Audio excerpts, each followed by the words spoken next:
So we're going to remove the engine cover, lift up the front, pull straight back, and that's how you remove it. We're going to be removing 1, 2, 3, 4 ignition coils and 5 nuts that hold down the bracket for the engine cover. We're going to be lubricating the connectors. It makes it significantly easier to remove the connectors if you lubricate them beforehand. Not a lot, just a little bit of WD-40. Now we're going to loosen the nuts for the bracket. This bracket is for that engine cover we removed. You can see the little sliders at the bottom. That's why you have to lift and then pull back. That's where the engine cover, that's how the engine cover is held down.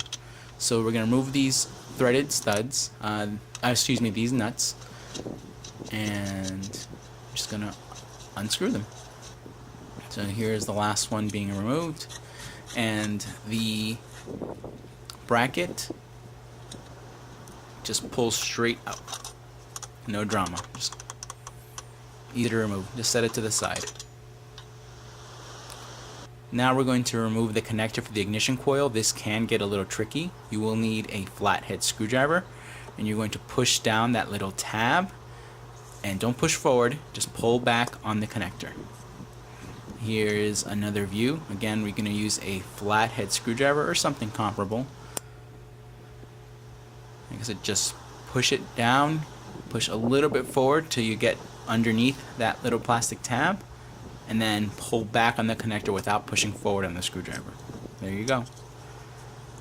And don't worry about the WD-40, it's not going to hurt the connector in any way.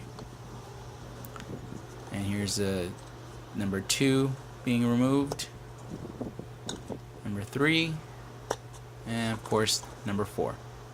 Use the same procedure for all. Really simple. Now we're going to be removing the threaded studs. These threaded studs hold down the valve cover as well, so just keep that in mind when you're removing them, and we will take that into consideration when we're tightening them back up. So to remove the ignition coils, just give it a little twist and pull up. A little bit of a twist and pull back up. It's not very difficult. And removing the last one here. And that's it. They're not numbered, so you don't have to worry about that. What you have to do is look inside the spark plug tube, make sure there's no oil around. If there is, you might need a new valve cover gasket. So this is a 14mm magnetic spark plug socket. We're going to loosen the spark plug just like you would a bolt. There are 17 threads on the spark plug, so there are 17 turns. That's why it takes a long time. So you can see all 17 threads there. Just so you know, these spark plugs have 100,000 miles on them, which I think they look pretty good for that. It's a good idea to cover the spark plug tubes with a rag, and I'm using a weight because it's pretty windy out here. Here's the old spark plug and the number in case you want to see it. That's the new spark plug box number. It's an NGK laser iridium, and the spark plug itself, which that's the number in case you want to know the number. And there's the spark plug next to it, the original one. I'll be using aluminum anti-seize lubricants for the threads and dielectric grease for the ignition coil. So go ahead and place the new spark plug in the spark plug socket, and you're going to place a little bit of anti-seize on the threads. You don't need a lot, so don't follow my lead here. I put way too much. In fact, I'm going to be taking some off because that's way too much anti-seize. It doesn't hurt anything to have extra on there. I just don't like to have too much.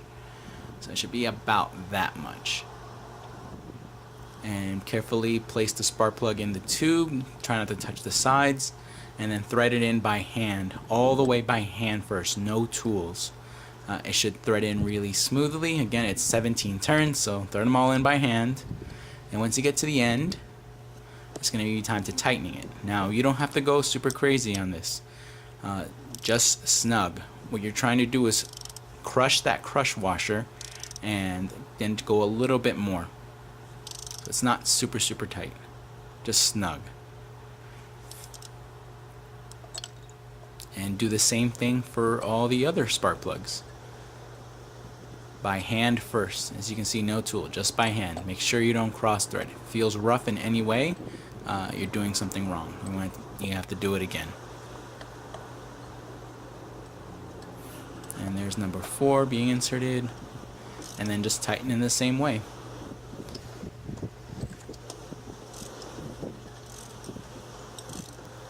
Just till it's snug. The crush washer is aluminum, so it does not take much pressure to crush that crush washer. You will feel it. It'll feel a little different once you're crushing the crush washer and when it's completely crushed.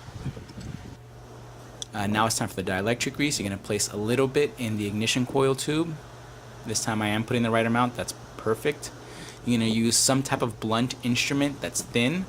That pick is very dull, so as you can see it's not sharp at all. And you're just going to spread it around.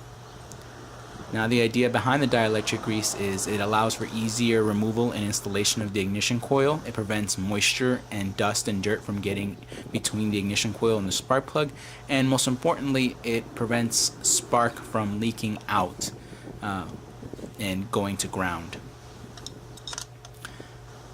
Now we're going to put those threaded studs back on one by one. We're going to tighten them.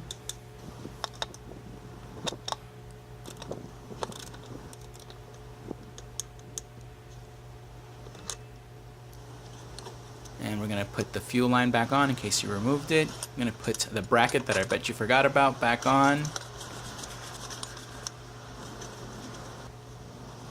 We're going to tighten all the nuts of the bracket. I'm going to plop the connector back on. You don't have to do anything special. You just plug it right in. And it's time to put the engine cover back on. Again, just like the reverse of removal. Slide it on first and push it down.